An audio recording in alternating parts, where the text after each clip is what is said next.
Welcome back to Activity Quest, the podcast that's packed with stuff to do.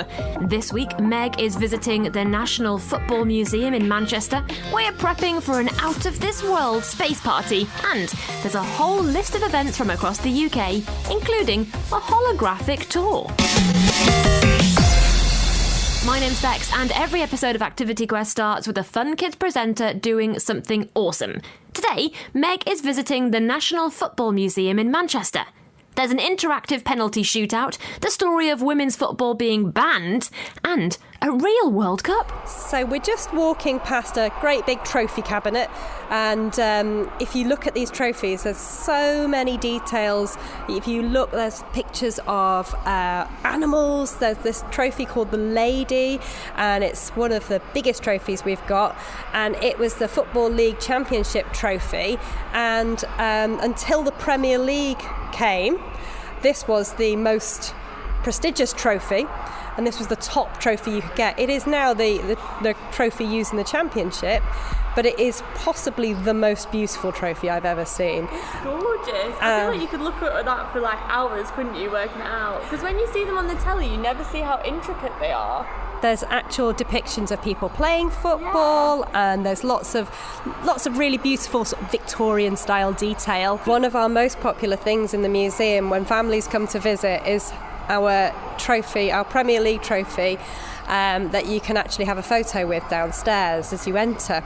But we're soon to get the WSL trophy as well. So we want to, one of our ambitions, part of what we intend to do with the museum, is to represent women's football 50% and men's football 50%, and to have both of those trophies next to each other. How exciting. It's the Women's Euros this year, I believe. Yes, and that's going to be a big thing for us because Manchester is one of the host cities as well, so we'll be getting a lot of visitors who are already watching the women's football and the Euros taking place locally, and it's just a great exposure for the game, and we'd love people to do both, come here to see what we've got, because we've got lots and lots of things about women's football.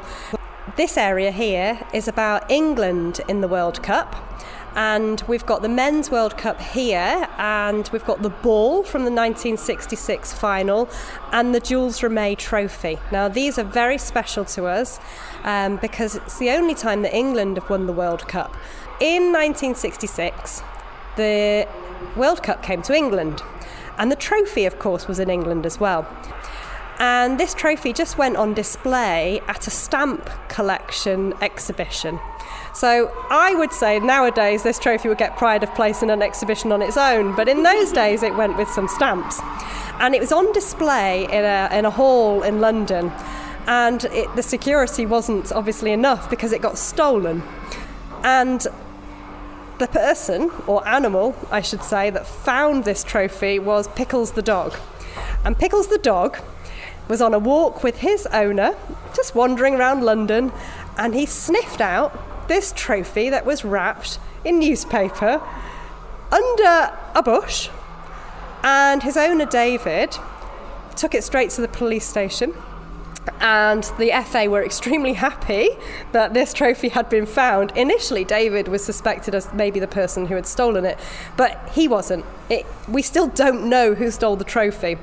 So Pickles was awarded some medals, and he was given dog food for a whole year, and his owner was given enough money to pay off the mortgage on his house. Wow. And we have an interactive here. Okay, so what do I need to do? You put your hand in the holes, yep, go for that one, and see if you can feel for that trophy. It's making me nervous. Yeah, you should be. I can't feel a trophy. Okay, if I go for this one, there's a ball in there, that's no good. Does that mean I found it? You found I it? I can feel it. Pickles has found the trophy for you. So that's a fun one, and the dog does definitely bark and make some people jump. It doesn't bite though. No, so. definitely doesn't bite. You have to be nervous about that.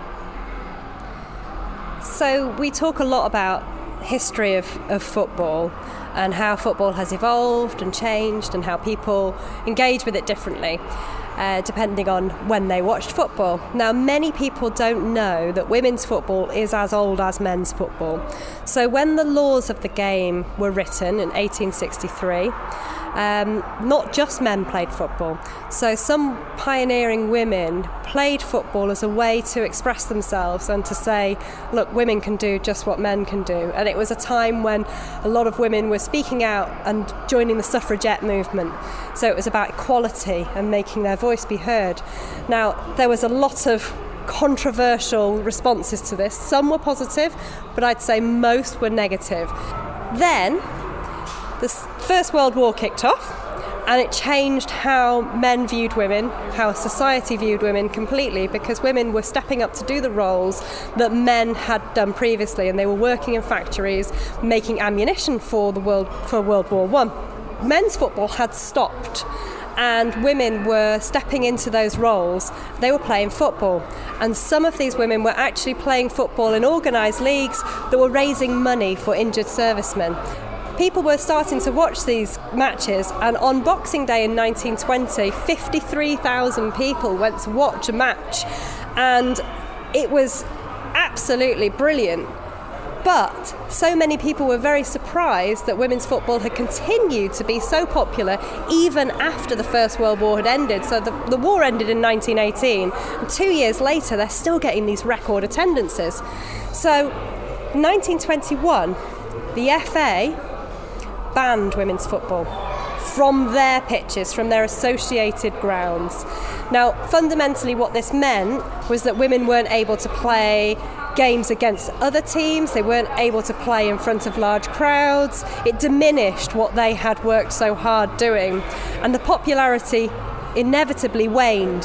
So although some women did carry on playing football, it wasn't the same. So the ban was actually a huge turning point in women's football for the negative.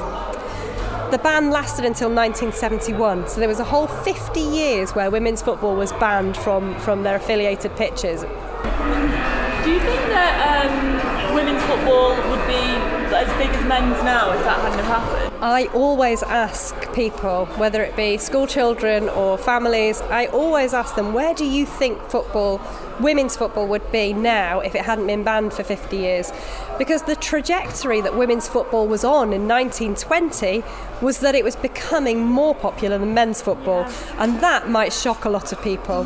There's one person here who we have focused on in the exhibition. She's called Lily Parr. Now, she is a real powerhouse of a woman. She continued playing football despite the ban. She started playing as a 14-year-old, and she was so talented that she started to play for the top team at that time, which was the Dick Kerr Ladies.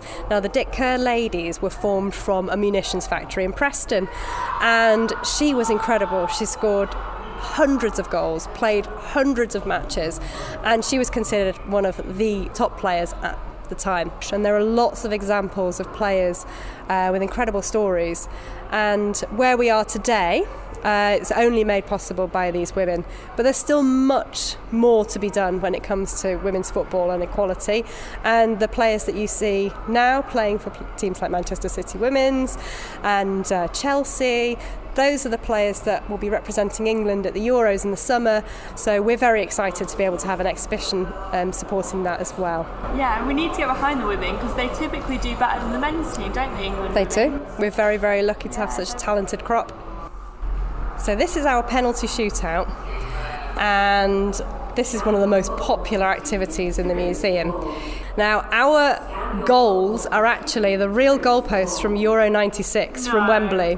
So they're pretty special. I don't know how we have allowed general members of the public just to whack balls at these posts, but it's very, very popular. And we're going to have a little go of this now. Okay. Are you good at this? Because you you've got practice, right? I'm terrible at this. But you know what? It doesn't matter about ability. No, that's It's all true. about having fun.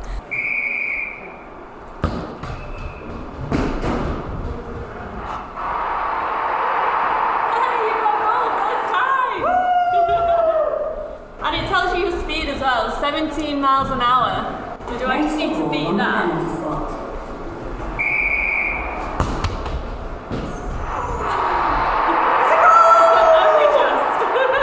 Thanks, Meg. nationalfootballmuseum.com is the place to go for more information. Tickets start at just £6 for kids, which includes a year's pass and free guided tours. And the museum is completely free to Manchester residents. Plus, there's loads of exciting things that you can find out about on the website, like making your own armband like Harry Kane. That sounds awesome. Marvel Planet Earth this winter at the Life Science Centre in Newcastle, where art meets science. It's one of the UK's biggest planetariums, and there are tons of shows.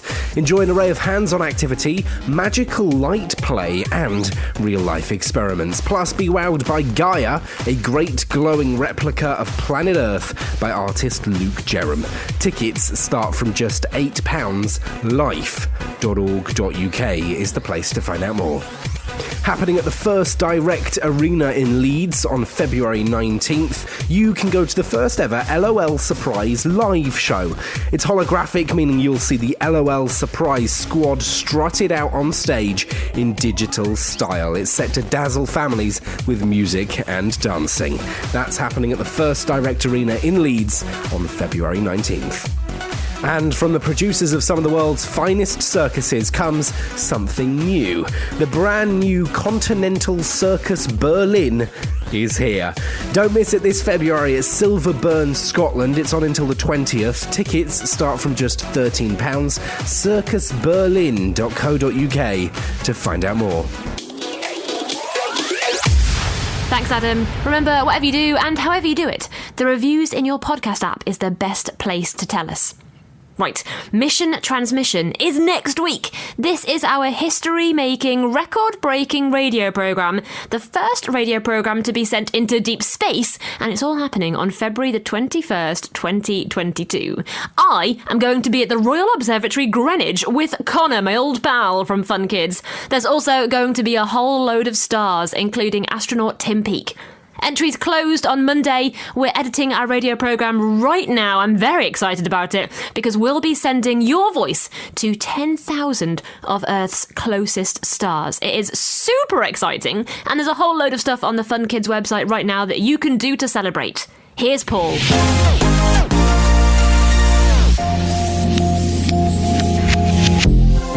Thanks, Bex. Yes, Mission Transmission has been something we've been working on behind the scenes here at Fun Kids for a very long time, and it's nearly time to send your voices to space. We want to make the day as special as we possibly can, so the entire day on Fun Kids will be space-themed with cool songs, sounds, stories, and the usual silliness, but there's also a lot more to it than just that. If you head over to the Fun Kids website right now, you'll be able to download Mission Transmission Bingo. You can check some stuff off as you listen on February the 21st, and there's also recipes for space-themed cakes, stargazing tips, and loads more. And thank you for all your submissions. We've been listening to the lot, and we're very busy editing together an awesome radio programme for you. And I hope you like it. That's 7 p.m, February 21st. Mission Transmission.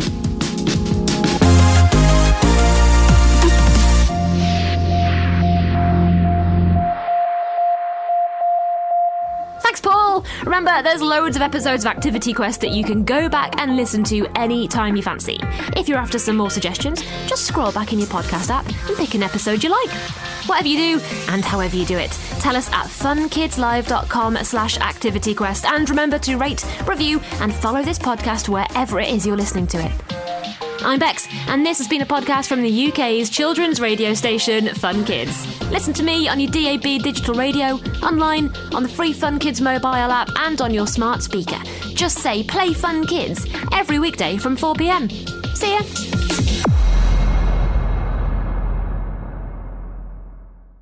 The Space Programme is a Bafflegab production for the UK's children's radio station, Fun Kids.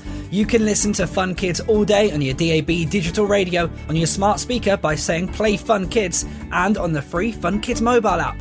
You can also listen online and play loads of games, quizzes, as well as find out the latest news at funkidslive.com.